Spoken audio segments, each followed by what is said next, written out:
Corazón, si quieres puedes tú abrir,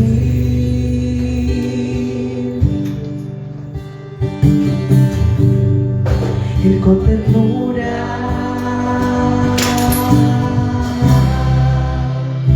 te dice: yo estoy a la puerta, y si la abrimos cenaremos con Él.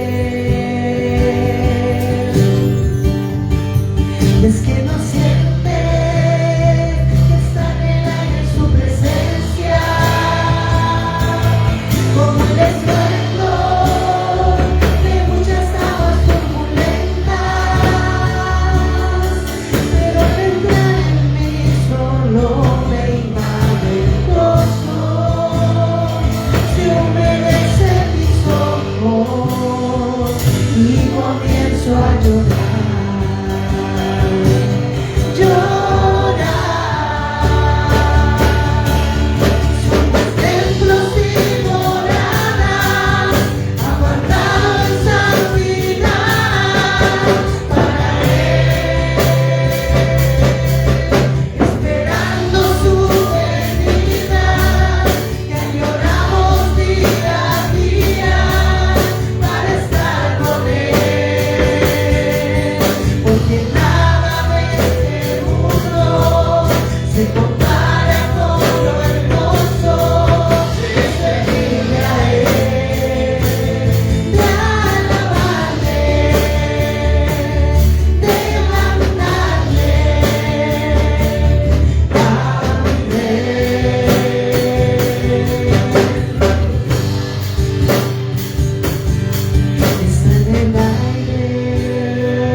Voy a dejar entonces en este lugar a nuestro hermano Gastón Catalán, directamente de Huaytemó. Nos va a compartir en este día la palabra del Señor. Que Dios te bendiga, hermano.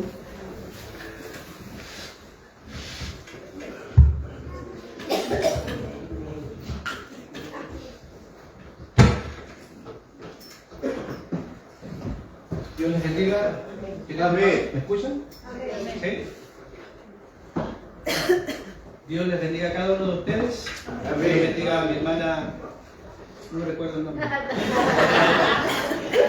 mi hermana Daniela, que el Señor le bendiga. Es un gozo poder estar con ustedes nuevamente, queridos hermanos, compartiendo en este día. Ayer ya estuvimos compartiendo la palabra del Señor, un lindo tiempo. Bueno, mi hermano Lisandro estuvo compartiendo la palabra, una preciosa palabra, muy necesaria. Dios bendiga a nuestros hermanos ahí en la isla de Neulín, Lisandro y Macarena, y a todos los hermanos que pudieron congregarse ayer. Que el Señor los bendiga, y a los que no, que el Señor los bendiga igual, hermano. Que el Señor los bendiga. Para que otra vez venga. Aunque yo debo ser honesto, yo tampoco iba a venir. Pero era por otras cosas. Pero al final estábamos acá y qué bueno, pudimos participar ayer. Fue un bonito tiempo compartiendo con los hermanos. Yo me alegraba. Ayer estaba con Esteban aquí tocando acordeón y le decía a él, le decía: yo te conocí cuando tú tenías como 3 meses. Eras muy chiquito y te tenía en brazos en Apiado. Te tuve en brazos, no le puedo decir a ustedes lo que él me hizo cuando no tenía en brazos. Pero después me imaginaba que después iba a estar tocando acordeón juntamente con él años más tarde. Entonces, como pasa el tiempo, como Dios hace las cosas. Es una alegría, hermanos queridos.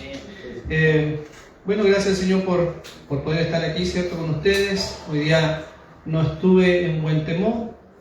Estoy viajando, bueno, en la medida que puedo para allá, cada 15 días o ahí en la medida que puedo, porque de repente estoy más habitual. También tengo que estar en Quellón, así es que ahí me voy repartiendo para los lugares. Mi familia iban a estar hoy día acá, pero bueno, ha estado difícil el asunto, así que estoy yo, es lo que hay, hermano, es lo que hay. Como ayer dijeron algunos hermanos, otra vez aquí estamos. Voy a pedir que abran sus Biblias, Evangelio, primer libro del Nuevo Testamento, Mateo. Vamos a estar allí dando lectura a la palabra del Señor.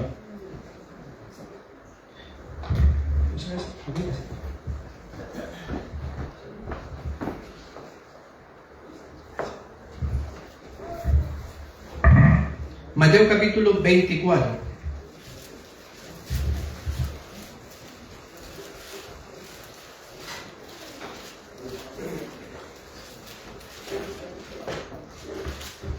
Preciosas las alabanzas que entonábamos. Me llamaba la atención una de que decía algo de que íbamos a levantar el nombre de Cristo como en alto, como un estandarte, ¿cierto? Algo así decía la letra.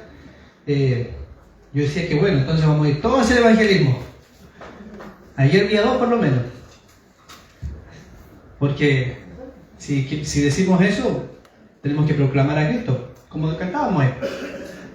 Anunciarlo al mundo para que efectivamente todos vengan al conocimiento de la verdad y cumplamos también la gran comisión. Pero eso no es el mensaje del día de hoy. Mateo capítulo 24, del verso 1 al 13, vamos a estar dando lectura a la palabra del Señor. Si lo van encontrando, le invito a ponerse en pie. Sí, Mateo capítulo 24, dijimos, del verso 1 al verso 13. ¿Amén? ¿Lo han encontrado todo?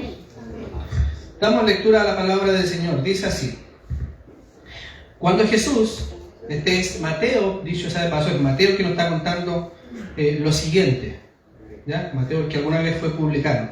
Él dice: cuando Jesús salió del templo y se iba, se acercaron sus discípulos para mostrarle los edificios del templo. Respondiendo él, les dijo: ¿veis todo esto? De cierto os digo que no quedará aquí piedra sobre piedra que no sea derribada. Y estando él sentado en el monte de los olivos, los discípulos se le acercaron aparte diciendo: Dinos, ¿cuándo serán estas cosas? ¿Y qué señal habrá de tu venida y del fin del siglo? Respondiendo Jesús les dijo: Mirad, que nadie os engañe, porque vendrán muchos en mi nombre diciendo: Yo soy el Cristo, y a muchos engañarán. Y oréis de guerras y rumores de guerra. Mirad que no os turbéis, porque es necesario que todo esto acontezca, pero aún no es el fin. Porque se levantará nación contra nación y reino contra reino. Y habrá pestes y hambres y terremotos en diferentes lugares. Y todo esto será principio de dolores. Entonces os entregarán a tribulación y os matarán, y seréis aborrecidos de todas las gentes por causa de mi nombre. Muchos tropezarán entonces y se entregarán unos a otros, y unos a otros se aborrecerán. Y muchos falsos profetas se levantarán y engañarán a muchos, y por haberse multiplicado la maldad, el amor de muchos se enfriará. Mas el que persevere hasta el fin, este será salvo. Amén. Así puestos en pie, vamos a orar al Señor. Padre, gracias, Señor, por este tiempo que tú nos concedes, Señor. Gracias por este regalo de poder estar aquí en este templo, Señor, esta edificación, donde podemos reunirnos en armonía, en torno a tu palabra, en torno a la adoración. Muchas gracias por cada uno de mis hermanos que se ha dado cita para llegar a este lugar, Señor, porque este es el mejor lugar donde podríamos estar hoy. Gracias, Señor, porque es tu Santo Espíritu el que nos reúne. Gracias, Señor, porque podemos hacerlo en plena libertad. Señor, muchas gracias, porque solo tu gracia es la que permite que estemos en este lugar. Ya hemos leído tu palabra, pero ahora, Señor, rogamos que también nos ayudes en la exhortación, que sea tu Espíritu Santo quien hable a nuestras vidas, que sea tu Espíritu Santo quien hable a nuestros corazones, que podamos ser bendecidos, que podamos ser edificados y santificados a través de esta tu perfecta y santa palabra. Gracias, Señor, por ella, gracias porque podemos tenerla en nuestro idioma, disponemos nuestro corazón y rogamos que tú nos ayudes, Señor, para estar atentos y ser bendecidos a través de esta tu palabra. Oramos en el nombre de Jesús. Amén. Amén. Tomen su asiento, hermanos. En este día, queridos, vamos a estar hablando acerca de la perseverancia del verdadero creyente. Amén. Esa va a ser la temática para el día de hoy. La perseverancia del verdadero creyente. ¿Qué es perseverancia? Si pudiéramos, o si les preguntara qué es lo que entendemos por perseverancia, tal vez hay distintas opiniones, pero perseverancia, básicamente, queridos hermanos, perseverancia significa seguir firme y fiel sin abandonar, incluso aunque hayan dificultades. A grandes rasgos eso es perseverancia. Seguir firme y fiel sin abandonar, incluso aunque hayan dificultades, porque dificultades van a haber. El Señor nunca dijo que esto sería un camino de rosas, sino más bien Él dijo: en el mundo tendréis aflicciones, ¿cierto?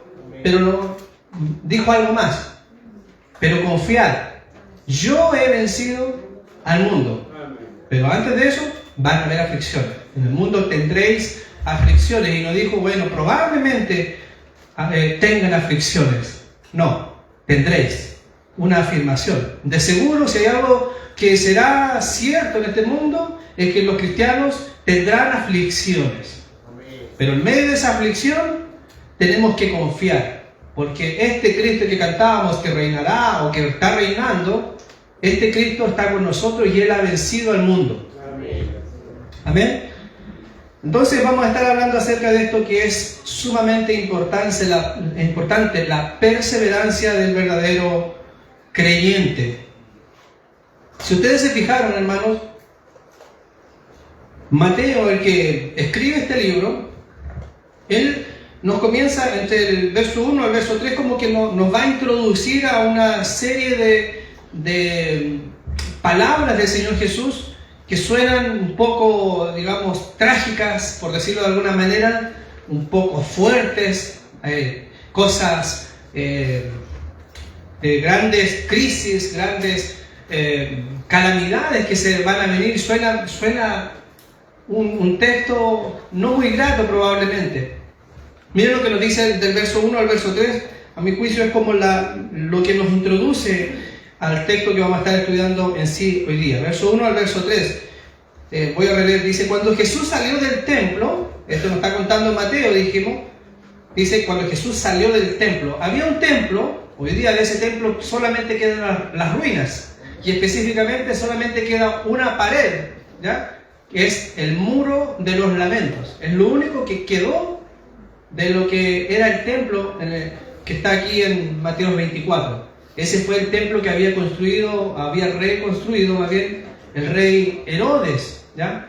Tiene una larga historia, desde Salomón para acá viene la historia de los templos que son construidos, son destruidos, y finalmente llegamos al templo que había reconstruido el rey Herodes para congraciarse con la gente de Israel, y los judíos iban a adorar constantemente a este templo. Adoraban allí, se hacían sacrificios y todo. Yo no sé cuántos de ustedes recuerdan el día que Jesús fue crucificado, específicamente cuando Él está siendo clavado, el velo del templo, dice la Escritura en otra parte, se rasgó de arriba a abajo. Bueno, ¿qué templo era ese? Era este templo que aparece aquí en Mateo 24. ¿Cuál fue el templo donde Jesús entró y dio vuelta a las mesas y con un azote de cuerdas le dio de latigazo a los que estaban haciendo negocios allí dentro? Bueno, era este mismo templo, ¿ya? Ese es el templo al que se refiere aquí Mateo, el que dice que Jesús estaba ahí, pero luego salió y se estaba yendo. Y cuando se estaba yendo, ¿qué ocurrió? Se acercaron sus discípulos para mostrarle los edificios del templo. Porque, bueno, tal vez uno diría, pero ¿que acaso Jesús no lo vio? Pero este era un templo lujoso. Yo no sé cuántos de ustedes han escuchado de las 7 maravillas del mundo moderno, porque ahora, bueno, yo no estoy bien informado, no sé cuáles son esas 7 maravillas del mundo, me imagino que este templo será uno de ellos, pero hay lugares muy hermosos a los que se les llama las 7 maravillas, ¿ya? De la época moderna. Y en el mundo antiguo, antes de Cristo y más o menos en ese tiempo, una de las 7 maravillas era precisamente este templo. Entonces, no era cualquier cosa, era algo sumamente lujoso, y eso que todavía este no era el templo de Salomón, porque el que construyó en sí Salomón primero fue aún más lujoso, ¿ya? Pero bueno, los discípulos están ahí viendo que Jesús estaba por irse, y ellos vienen y le muestran los edificios del templo al Señor, como que él le dice: mira, fíjate Señor, mira qué majestuosa construcción tenemos en Israel. ¿Qué templo más precioso es el que tenemos donde nosotros adoramos a nuestro Dios? Jesús, ¿lo has visto? ¿Lo has contemplado? ¿Te has fijado en la calidad que es nuestro templo, lo precioso que es nuestro templo en Israel? Y la respuesta de Jesús la vemos en el verso 2. Jesús dice: ¿veis todo esto? ¿Ustedes me están mostrando esto? ¿Lo ven? Bueno, de cierto os digo que no quedará aquí piedra sobre piedra que no sea derribada. Cuando dice de cierto, es básicamente es decir, mire, le voy a decir una verdad, que esto es totalmente seguro. De todo lo que ustedes están viendo, esta grande majestad de este templo maravilloso lujoso que ustedes están apreciando aquí, del que tal vez sienten orgullo, bueno, de este templo no quedará aquí piedra sobre piedra que no sea derribada. Este templo va a llegar a su fin y va a ser reducido al mismo polvo. Tremendo, porque los discípulos estaban sintiendo orgullo por este templo, pero Jesús lo mira y les dice: no, este templo será derribado. ¿Qué tan derribado será? Que incluso ni siquiera va a caer piedra sobre piedra que no sea derribada. ¿Ya? El verso 3: y estando, dice Jesús, estando él sentado, en el monte de los olivos, los discípulos nuevamente se le acercaron aparte diciendo lo siguiente. Y aquí seguramente los discípulos empiezan a parecerse un poco más a nosotros. Bueno, tal vez antes igual, tal vez de repente nosotros igual nos jactamos de ciertas cosas. Mi ropa, qué sé yo, mi vehículo, la iglesia en la que me congrego, no sé, mi instrumento, y nos jactamos de cosas materiales. Dios las puede derribar muy rápido, esas cosas. A él no le cuesta. En el verso 3, entonces está Jesús sentado, los discípulos vienen y le preguntan lo siguiente. Le dicen, dinos, ¿cuándo serán estas cosas? Lo que Jesús acababa de decir, ¿cuándo será que este templo va a ser derribado? Así como lo estás expresando Jesús, ¿cuándo serán estas cosas? ¿Y qué señal habrá de tu venida y del fin del siglo? ¿Ya? 3 preguntas importantes. ¿Cuándo serán estas cosas? ¿Qué señal habrá de tu venida? ¿Y qué señal del fin del siglo? Bueno, Jesús no le da la fecha exacta de ninguna de las cosas que ellos preguntan. Sin embargo, en el año 70 de la misma era, después de ellos, en el año 70, viene el Imperio Romano y precisamente se cumple lo primero.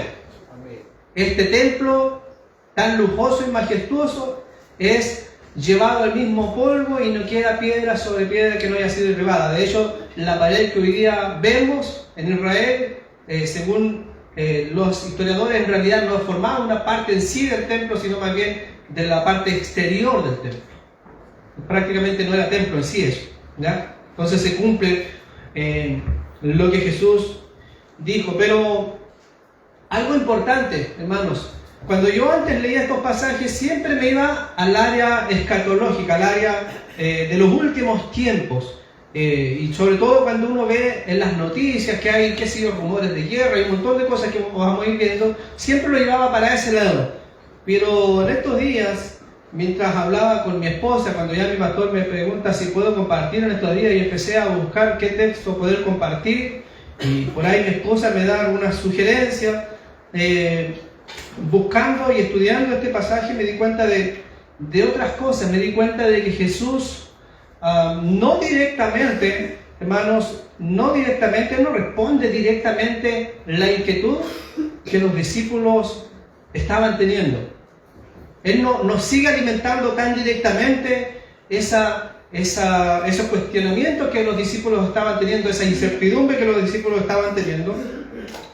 No, si bien es cierto, no evade en responder a los discípulos. Sin embargo, el énfasis que va a poner Jesús aquí, más que responder esas 3 preguntas, el énfasis es cómo deben vivir quienes están esperando ese fin, cómo deben vivir quienes están esperando la venida del Señor, cómo deben vivir aquellos que van a estar esperando que el fin del mundo llegue, el fin del siglo se cumpla. ¿Cómo han de vivir? ¿Cómo debemos vivir nosotros que decimos ser cristianos, discípulos de Jesús, mientras estamos esperando que Cristo regrese? Recién en la última alabanza cantábamos que Cristo ha de regresar, ¿cierto? Pero ¿cómo debemos vivir mientras Jesús aún está a las puertas, mientras Él todavía está viniendo? Porque Él no ha venido, ciertamente, ha de venir, pero mientras tanto, ¿cómo esperamos su venida? ¿Cómo deben estar nuestras vidas delante de Él mientras estamos aguardando esta esperanza bienaventurada que es su gloriosa venida? Y Él va a partir respondiendo en el verso 4. Y aquí ya en adelante vamos a empezar a entrar en materia acerca de la perseverancia del verdadero creyente. Lo que vimos del verso 1 al verso 3 simplemente es la introducción, hermanos. Pero del verso 4, Jesús ya entra a responder. Lo primero que vamos a ver aquí, acerca de la perseverancia, es que la perseverancia es probada por el engaño y las crisis. Hermano querido, hermana querida, la perseverancia, esto que dijimos que se trata de seguir firme y de seguir fiel sin abandonar, aunque haya dificultades, bueno, esta perseverancia ha de ser probada por el engaño y por las distintas crisis que van a venir. Porque Jesús, como dijimos al principio, Él dijo, en el mundo tendréis aflicciones. En el mundo va a haber engaño, en el mundo va a haber crisis, y todo aquello será permitido por Dios para probar nuestra perseverancia. Vamos al verso 4. Lo primero que dice en el verso 4, respondiendo Jesús les dijo lo siguiente: mirad, pongan mucha atención, estén alerta, fíjense muy bien, mirad que nadie os engañe. Ellos estaban preguntando otras cosas, ellos estaban preguntando ¿cuándo serán estas cosas? Jesús, dime, ¿cuándo serán estas cosas? ¿Y qué señal habrá de tu venida? Me interesa saber exactamente para cuando yo vea la señal recién por ahí, ponerme a cuenta. ¿Qué señal habrá en el fin del siglo? Porque si yo sé el momento exacto en que Jesús ha de venir, entonces tal vez puedo tener un tiempo de relajo, de licencia, pero cuando vea la señal, entonces ahí me apercibo. Pero Jesús, lo primero que dice Él en el verso 4 es: mirad que nadie os engañe. Dos maneras de ser probada nuestra fe. Primeramente, a través del engaño. Si en el verso 4 se nos dice: mirad, pongan atención, fíjese bien, ese es un llamado importante, hermanos. Es un llamado a no estar durmiendo. Es un llamado a estar atentos. Es un llamado a estar despiertos, a estar alerta, porque el engaño ha de venir. Van a haber personas, van a haber doctrinas, van a haber todo tipo de corrientes, ideologías que van a tratar de confundir a los creyentes. Y Jesús por eso pone el énfasis: mirad que nadie, porque no tenemos que tener ningún tipo de excepción. Nadie tiene que engañarnos. Nadie. Jesús no quiere que quienes están esperando su venida sean engañados. Debemos perseverar incluso a través del engaño. ¿Por qué Jesús dice: mirad que nadie os engañe? Mira el verso 5.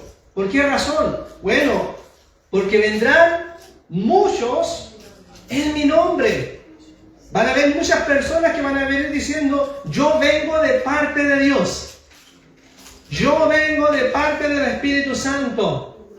Van a venir muchas personas diciendo: yo vengo de parte de Jesús. Y van a decir lo siguiente: yo soy el Cristo. Van a venir muchos, no pocos, no algunos. Van a venir una gran cantidad. En Timoteo se nos dice que habrán muchos falsos profetas y falsos maestros. Aquí Jesús dice: porque vendrán. Mirad que nadie os engañe, estén atentos. ¿Por qué razón? Porque vendrán muchos que van a decir que vienen de parte mía, en mi nombre, diciendo: yo soy el Cristo, y a muchos engañarán. Estos no vienen exclusivamente al mundo, porque el mundo en sí ya está engañado, hermanos. Pero la advertencia aquí es para los creyentes. ¿Quiénes fueron los que preguntaron? Fueron discípulos. El mundo está muerto en delitos y pecados, y ellos están bajo engaño. Y ciertamente si aparece por ahí un Cristo conforme a sus deseos, ellos lo van a recibir, porque ellos están bajo engaño. Pero la advertencia es para los que son discípulos de Cristo. Para ellos se les dice: mirad que nadie los engañe, porque vendrán muchos en mi nombre diciendo: yo soy el Cristo. Y el resultado de que aparezcan estos muchos falsos Cristos, el resultado será que habrán también muchos que serán engañados. Y Jesús no está queriendo que nosotros, hermanos, Él no quiere que nosotros seamos engañados, que ninguno de nosotros seamos engañados. Seguramente ustedes a través de la televisión han visto que efectivamente hay personas que por ahí se han autonombrado los Cristos. En Brasil han aparecido personas que se identifican como Cristo. En otros lugares han habido distintos personajes que se han identificado como Cristo. De hecho, hermanos queridos, en la época misma de Jesús, momentos antes de Jesús, antes de su venida, hubieron otras personas que también llegaron a engañar al pueblo de Israel y se presentaron como los Mesías y llevaron a una gran rebelión. Yo no sé cuántos de ustedes han escuchado, por ejemplo, la historia de los Macabeos o de otros similares. Bueno, en esas épocas, en esos tiempos, ¿por qué hubieron tantos levantamientos? Y de hecho, ¿por qué viene también la destrucción posterior del imperio, a través del Imperio Romano sobre este templo? Porque hubieron muchos falsos cristos que llevaron a una rebelión Israel contra tratar de levantarse contra el Imperio Romano. Amén. Falsos cristos. Bueno, pero algo interesante también, no menor, es que cuando vemos aquí en el verso 5, cuando dice que vendrán muchos en mi nombre, diciendo yo soy el Cristo, la palabra Cristo, esta es una palabra en sí griega, ¿ya?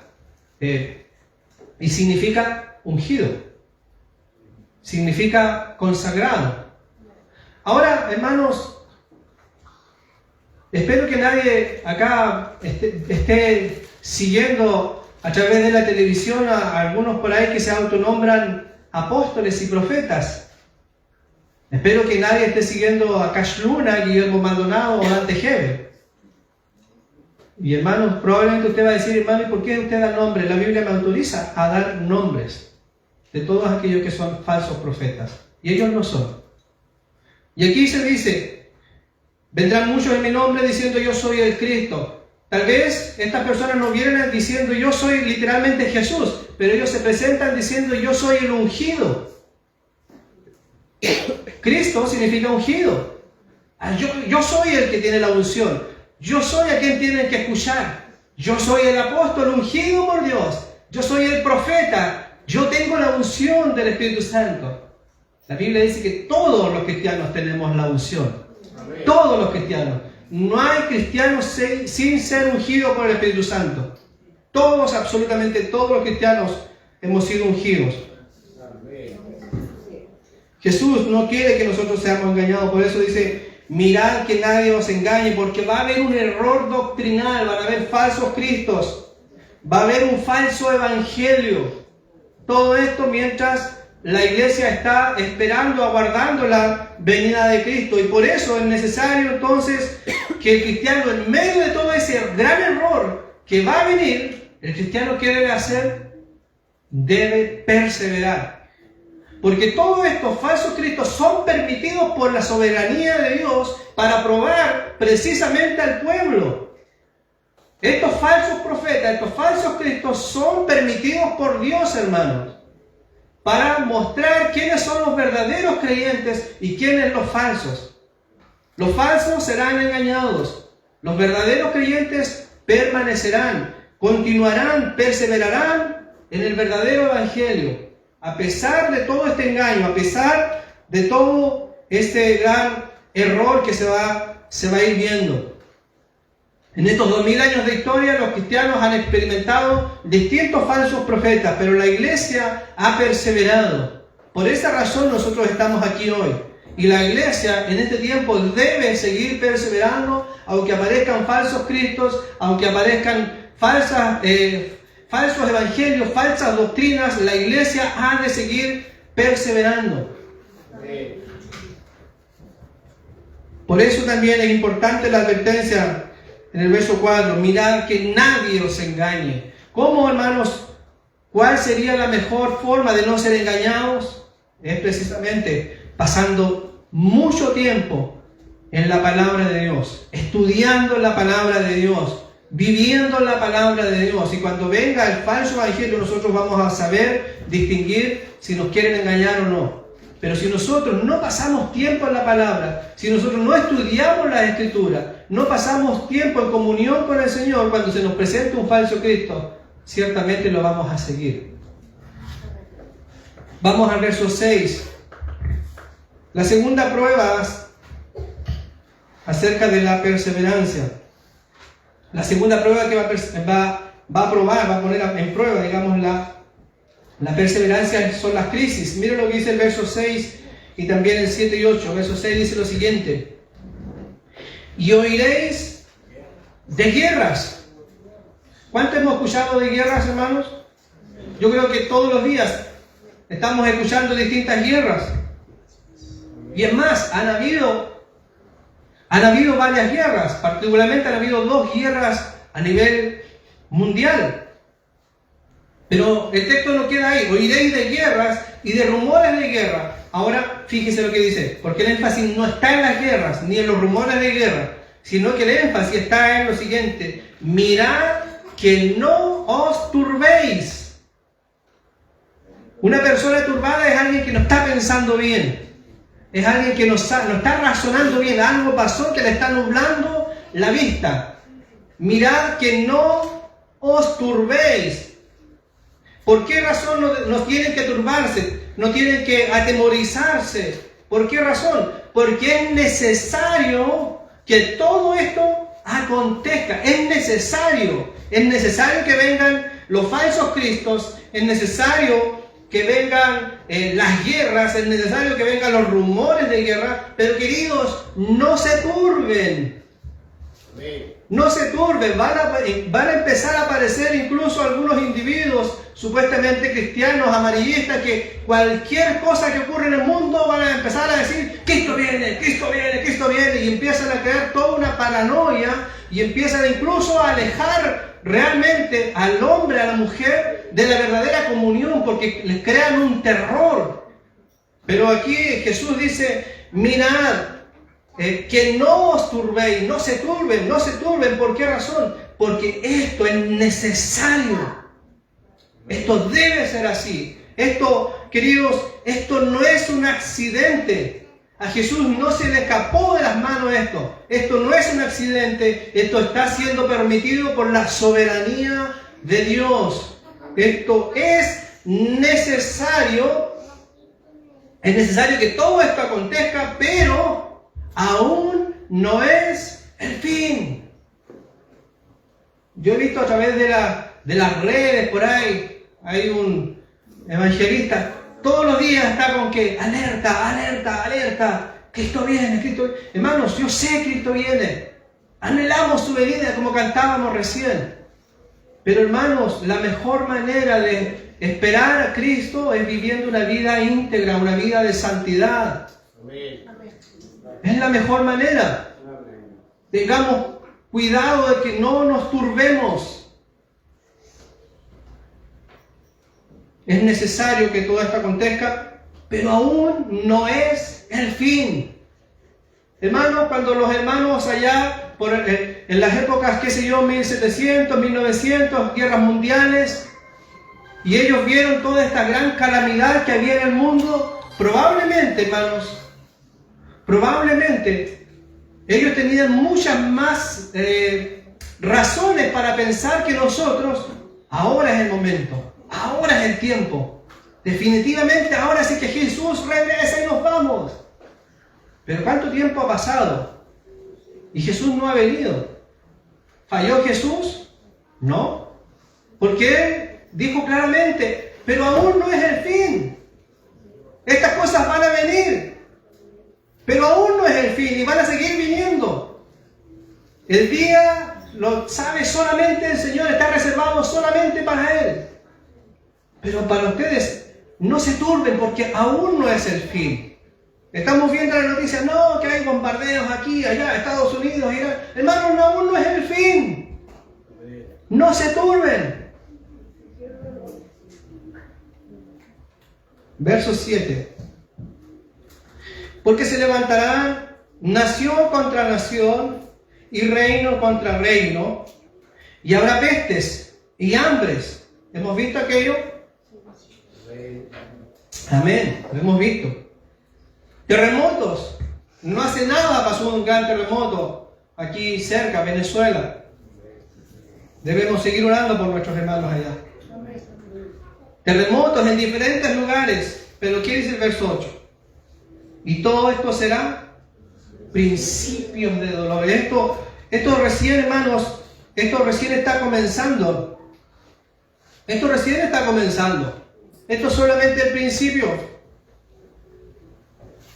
Hermano, esto no significa que Satanás está ganando, como por ahí algunos dicen, sino más bien significa que Dios está conduciendo la historia porque Él es el Señor de la historia y Él la está conduciendo hasta el día que Él mismo ha determinado. Porque Dios es soberano y Él está permitiendo todo esto.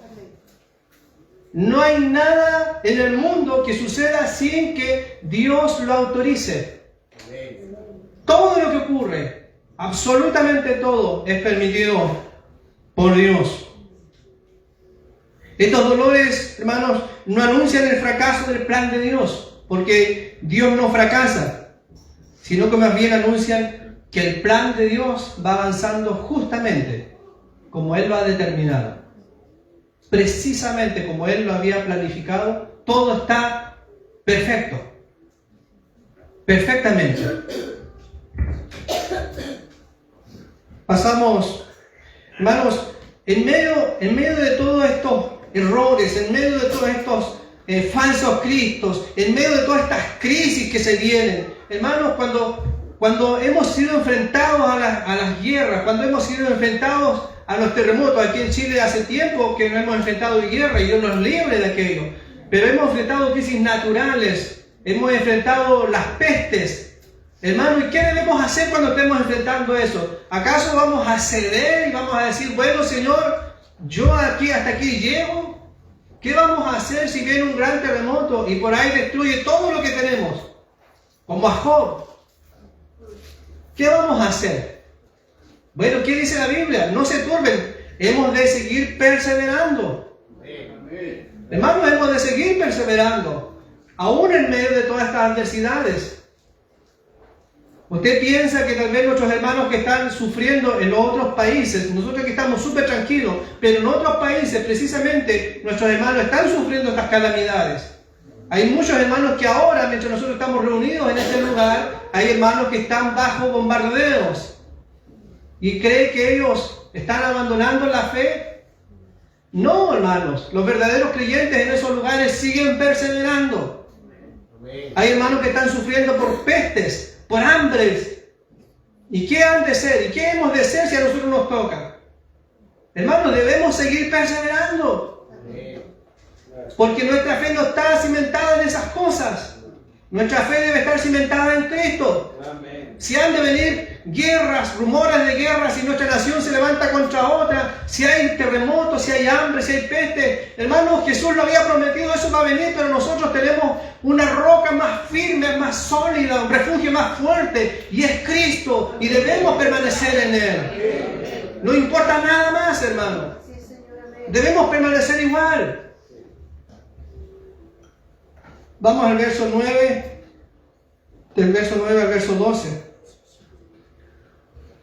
Fíjese, la perseverancia, según este capítulo, distingue al verdadero discípulo del discípulo falso.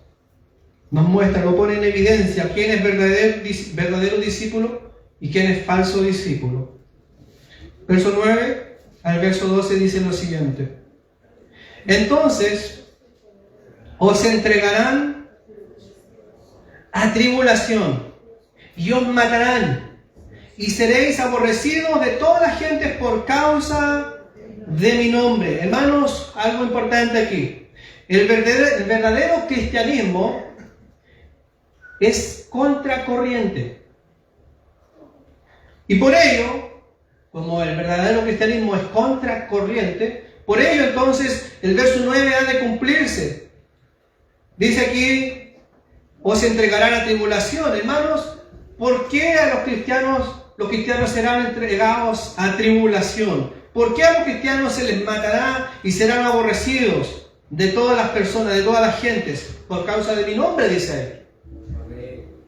Cantábamos de poner el nombre de Jesús en alto como en un estandarte. Es preciosa la alabanza, pero cuando lo empecemos a vivir y a medida que tal vez por ahí los gobiernos eventualmente cambien, las políticas cambien, las ideologías cambien, el tener ese estandarte puesto en alto va a costar un precio. En otros países está costando un precio.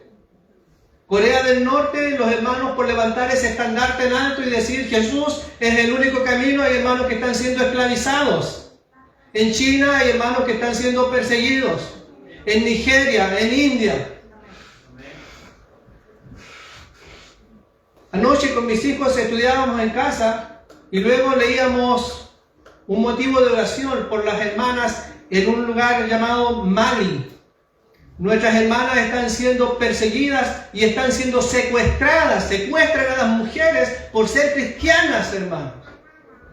Por poner ese estandarte en alto. ¿Por qué razón? Porque el cristianismo es contracorriente. El cristianismo es aquel que dice el aborto es pecado. El cristianismo es aquel que dice el aborto es un asesinato. El aborto es aquel que dice la homosexualidad es un pecado.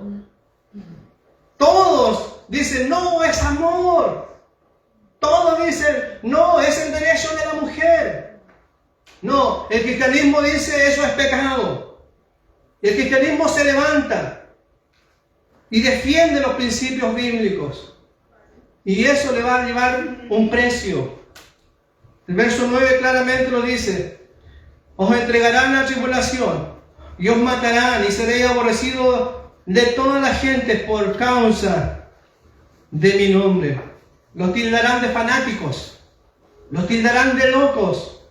No, es que yo soy cristiano. El otro día escuchaba a alguien, yo soy cristiano, pero un cristiano libre pensante. No, no existe eso. Existe cristiano simplemente.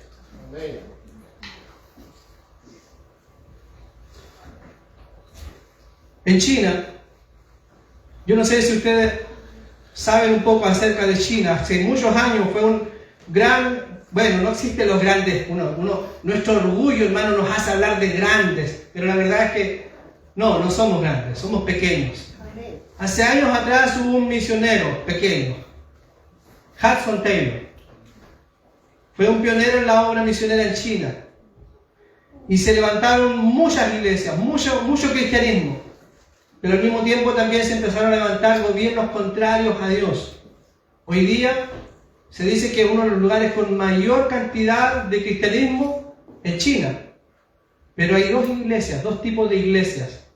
Hay una iglesia que es la iglesia perseguida y que es digamos, la iglesia informal, la iglesia no legal, y hay otra iglesia que es la iglesia que se apega al gobierno. Esa iglesia puede hacer sus cultos, puede cantar, no hay ningún problema, pueden tener sus reuniones dominicales, no hay ningún problema, pero ellos no pueden predicar así como lo estamos haciendo hoy, no, porque toda su liturgia tiene que estar primero revisada por el gobierno. Pero todos aquellos que quieren proclamar a Cristo y poner ese estandarte en alto, están en persecución.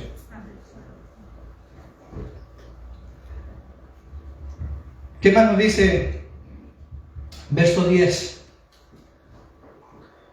Miren, si lo tomamos seguidito con el verso 9, voy a leer un poquito el verso 9 otra vez. Entonces os entregarán tribulación, cierto, os matarán y seréis aborrecidos de todas las gentes por causa de mi nombre.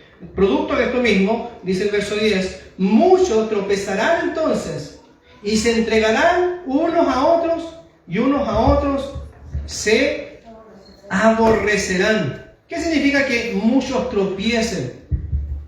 Muchos van a volver atrás, hermano. Cuando comienzan a ver toda esta presión contra los cristianos, cuando la fe comienza a ser probada, cuando la perseverancia comienza a ser probada, y empieza a venir la persecución, empieza a venir el aborrecimiento del mundo, muchos van a tropezar entonces. Es como cuando le dicen unos falsos discípulos, le dicen a Jesús, dura esta palabra. Y dice Juan 6, si mal no recuerdo, y muchos de sus discípulos ya no querían andar con él. Tropiezo, ya no quisieron seguir, volvieron atrás. Según el verso 10, muchos tropezarán entonces, dice, y se entregarán unos a otros. ¿Qué significa esto? Habrá traición. Cuando comienza a ver este tipo de aflicciones, cuando comienza a ver todo este tipo de pruebas, va a haber traición. Había un hermano, William Tyndale, que fue un traductor de la Biblia, un reformador y traductor de la Biblia. Y fue un hombre muy usado por Dios. y no podían arrestarlo, no lo encontraban, no había caso de que lo pudieran encontrar para matarlo, porque la idea era matarlo por traducir la Biblia al idioma común. ¿Sabe cómo lo encontraron? Alguien lo traicionó. Alguien que se hacía llamar cristiano. Se metió entre sus filas, se hizo amigo de él y en un momento le dan dinero como a Judas y lo traiciona. Y nuestro hermano William Tyndale muere quemado por traducir la Biblia. Habrá traición, eso no es algo nuevo, Jesús ya lo había advertido. Muchos tropezarán entonces y se entregarán unos a otros, y unos a otros incluso se aborrecerán. Recuerden, hermano, estamos hablando de personas que se supone somos discípulos de Cristo.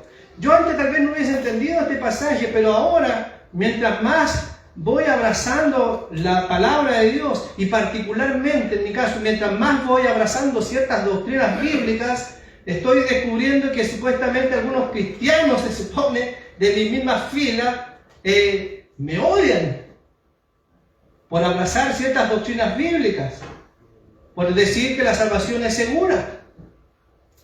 Y si pudieran encontrarme por ahí y darme una golpiza, ciertamente lo harían. Tiempo atrás estuve con el pastor Iván Reyes en mi casa y nos pusimos a conversar, y por ahí yo le mencioné a una persona y también él la conocía, y resulta que estábamos los dos amenazados por la misma persona, un pastor. ¿Por qué? Porque teníamos un pensamiento distinto en cuanto a la doctrina. No se supone que somos cristianos. Pero hay gente que porque piensan en un punto distinto, llegan a tal grado que incluso son capaces de aborrecer a aquellos que supuestamente son sus hermanos. ¿Acaso la Biblia no lo dice? Unos a otros se aborrecerán. Ah, no, este piensa distinto. Es un perro. Son una de las tantas cosas que se me ha dicho. Por creer ciertas doctrinas bíblicas. Y que gloria al Señor. Está bien. Está bien. Vamos al verso 11. Y muchos falsos profetas se levantarán y engañarán a muchos nuevamente. Si usted se va a poner atención, hay una palabra que se remarca mucho aquí. Es mucho. Se hace un énfasis. Y muchos falsos profetas se levantarán. ¿Y cuál será el resultado de esto? ¿Engañarán a cuántos? A muchos otra vez. Muchos que están integrando las filas del cristianismo. Estamos viendo que han aparecido falsos cristos, estamos viendo que hay crisis, hay guerras, peste, en medio de todas esas cosas se levantan falsos profetas, y el resultado es que hay tropiezo, el resultado es que hay traiciones, el resultado es que hay engaño, y muchos supuestos cristianos están siendo engañados. En el verso 12 dice lo siguiente: y por haberse multiplicado la maldad, ¿qué va a pasar? El amor de muchos nuevamente se enfriará. Otra vez, no está hablando del mundo, está hablando de personas supuestamente cristianas. ¿Pero qué va a pasar con ellos? El amor de muchos se enfriará. Me recuerdo en estos días, por ahí mi hermana, que no se acordaba de mi nombre, predicó acerca del amor, ¿cierto? Éfeso. Se ha enfriado el primer amor, han dejado el primer amor. Bueno, eso ocurre, y por ahí ahora aparecen estos supuestos cristianos que son tan amorosos que incluso toleran todo lo que Dios aborrece. Toleran, como ya lo dije antes al principio, por ejemplo, algo que yo sé, hermano, tal vez a usted no le gusta hablar de eso, pero hay que hablarlo. Por ejemplo, el tema del aborto. El tema del aborto no es cualquier cosa, hermano. Está siendo asesinado una persona. No es simplemente un tema valórico. Hay muerte de por medio. Están matando a un indefenso, a un niño. Pero hay iglesias que están abrazando y están diciendo, no, eso está bien. ¿Por qué razón? Porque el amor se ha enfriado en ellos. Están abrazando la eutanasia. ¿Por qué razón? El amor se ha enfriado en ellos. Están trayendo todo tipo de ideologías y metiéndolas ahí en las iglesias. ¿Por qué razón? El amor se ha enfriado en ellos. Por último, llegamos al verso 13. Si consideramos el verso 13 a la luz de los versículos anteriores, miren, hermanos, ¿qué nos decían los versículos anteriores? En el verso, a ver, denme un segundito. En el verso 5 se nos decía, vendrán muchos en mi nombre, ¿cierto? Luego en el 10 decía, muchos tropezarán entonces. 11, versículo 11, y muchos falsos profetas se levantarán, y muchos serán engañados. El amor de muchos se enfriará. Pero ahora llegamos al verso 13. Más Él. Qué importante esa palabra. Porque dentro del mundo cristiano, muchos hermanos se volverán atrás. Muchos serán traidores. Mas Él que persevera hasta el fin, Él, ¿quién es? ¿Quién es esta persona? Bueno, esta es una persona que no vuelve atrás. Es una persona que ha enfrentado tribulaciones. Es una persona que su fe ha sido probada por el error doctrinal. Su fe ha sido probada por falsos cristos. Su fe ha sido probada por falsos profetas. Pero Él ha perseverado. Él del verso 13 no traiciona. Tal vez incluso ha sido objeto de traición. Lo han traicionado, pero Él ha permanecido. Él del verso 13 no aborrece, pero probablemente sí ha sido Él aborrecido, pero Él ha permanecido. Él del verso 13 no es un falso profeta, pero los ha enfrentado. Y Él ha perseverado. Ha tenido que cara a cara muchas veces luchar contra los falsos profetas. Él del verso 13 no fue engañado, por lo menos no permanentemente, porque por ahí, hermanos, eventualmente alguno de nosotros alguna vez ha sido engañado por un falso profeta. Pero si somos realmente cristianos, entonces el Señor nos va a sacar de ese error. Yo lo digo por experiencia propia. Uno de los primeros predicadores que comencé a escuchar fue Cash Luna. Falso profeta. Ahora lo entiendo. ¿Sabe cuándo lo escuchaba? Cuando no abría mi Biblia. Cuando la abrí, no lo escuché más. Eso es lo que suele pasar, hermano. ¿Por qué escuchamos tanta mugre, tanta falsa doctrina? Porque tenemos la Biblia cerrada. Si la abrimos, entonces nos empieza a iluminar nuestro camino y nos empezamos a dar cuenta que estamos yendo camino al despeñadero. Él del verso 13 no es alguien que se enfría, por lo menos no permanentemente otra vez, porque por ahí eventualmente muchas veces pecamos, pero un verdadero cristiano se arrepiente.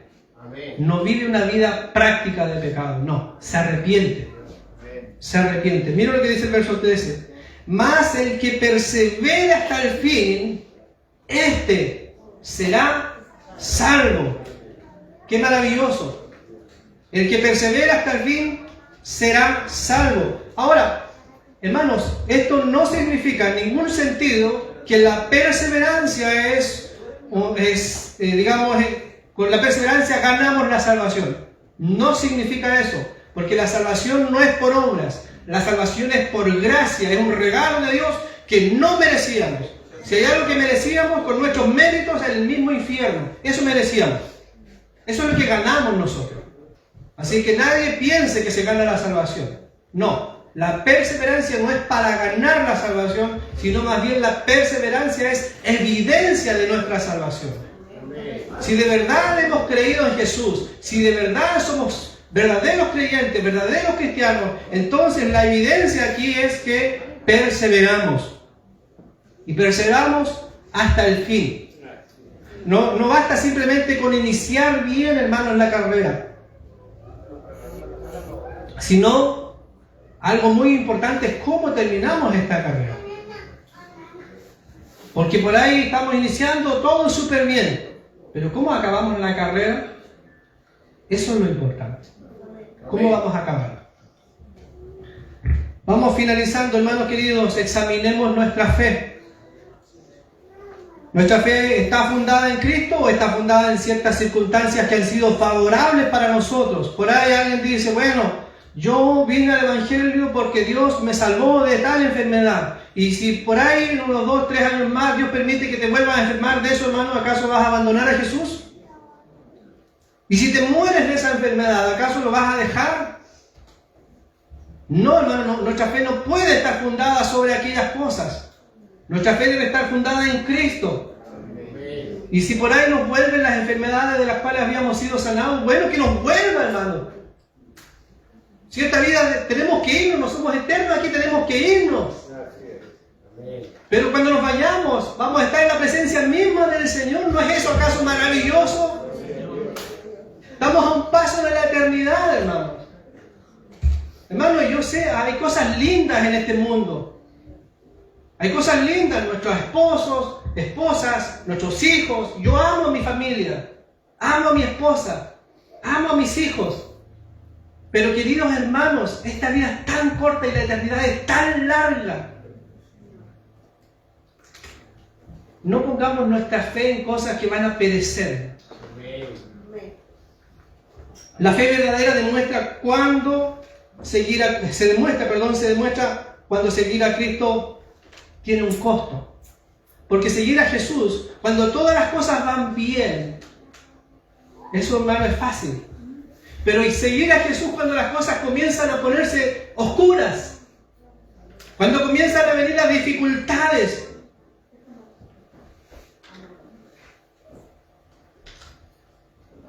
cuando la esperanza se va, hermanos, ahí la fe es probada y ahí se ve la perseverancia. Ahí se demuestra de qué estamos hechos. Cuando tal vez Dios dice, no, que te baste mi gracia. Hermanos, no confundas una fe emocional con una fe genuina y perseverante. Porque la emoción normalmente es algo solamente de momento. En un momento por ahí estamos emocionados y nos sentimos súper bien y andamos en las nubes. Pero la fe es mucho más que eso. Mucho más que eso, hermano. ¿Saben qué? De verdad la fe es probada.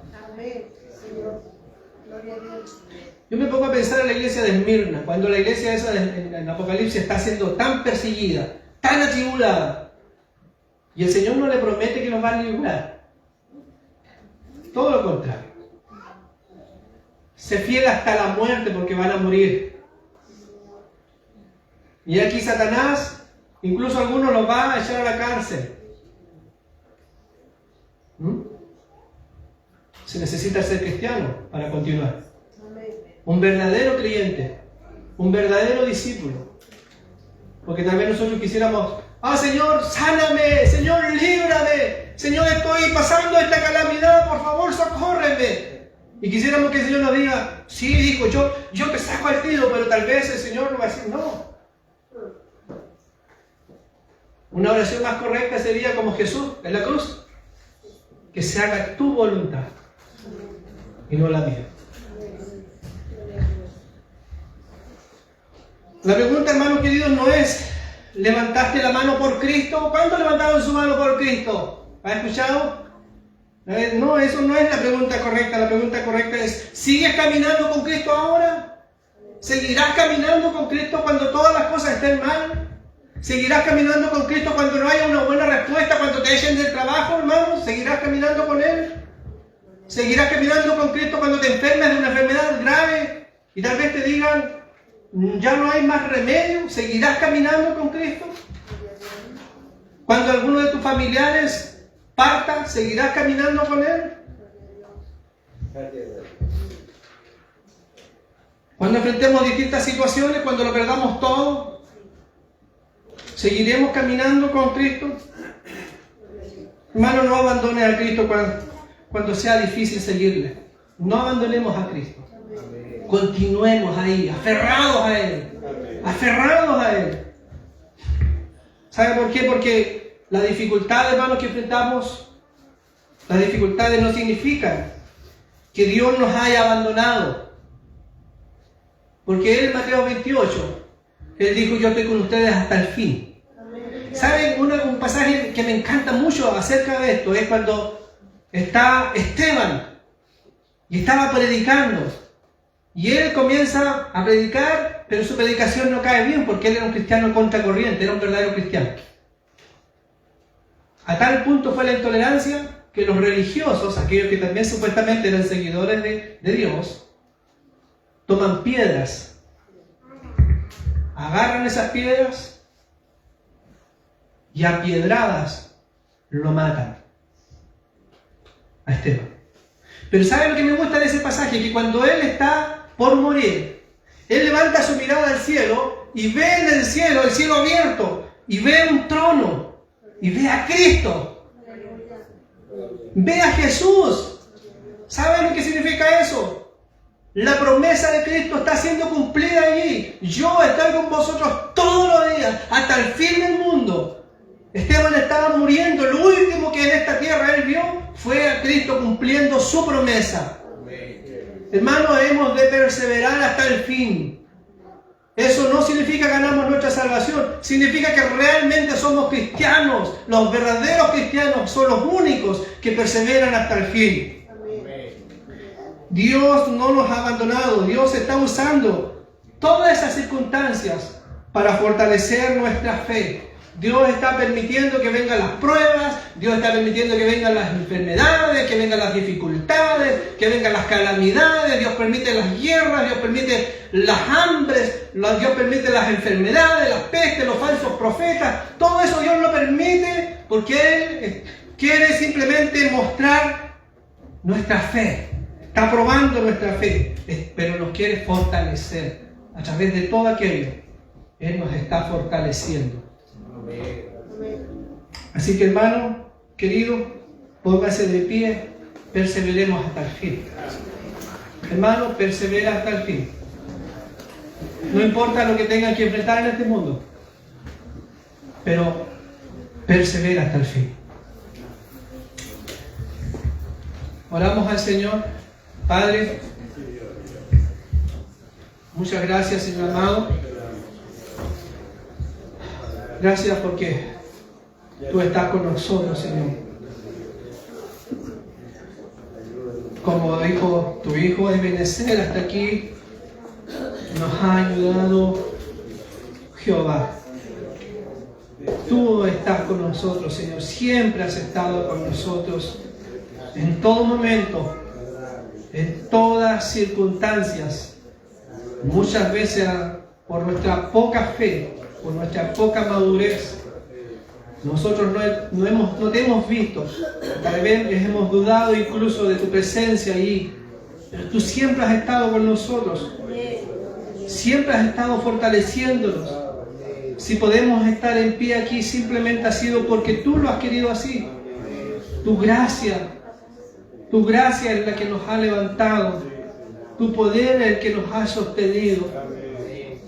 Si hemos permanecido fieles hasta el día de hoy, es porque tú, Señor, tú estás con nosotros. Oh, Señor amado, guíanos con tu Santo Espíritu a través de tu palabra, para que todas las cosas que en el futuro tengamos que enfrentar, porque ciertamente vamos a enfrentar muchas situaciones, pero cada una de esas situaciones que enfrentemos, Señor, podamos salir de allí victoriosos, fortalecidos, Señor, y agradecidos porque Cristo ha sido nuestro socorro, ha sido nuestra fortaleza. Bendice a cada uno de mis hermanos, de mis hermanas, Señor. Yo no sé sus situaciones que ellos puedan estar viviendo. Yo no sé tal vez cuántos de ellos incluso puedan estar pasando ahora mismo distintas dificultades. Tú las conoces.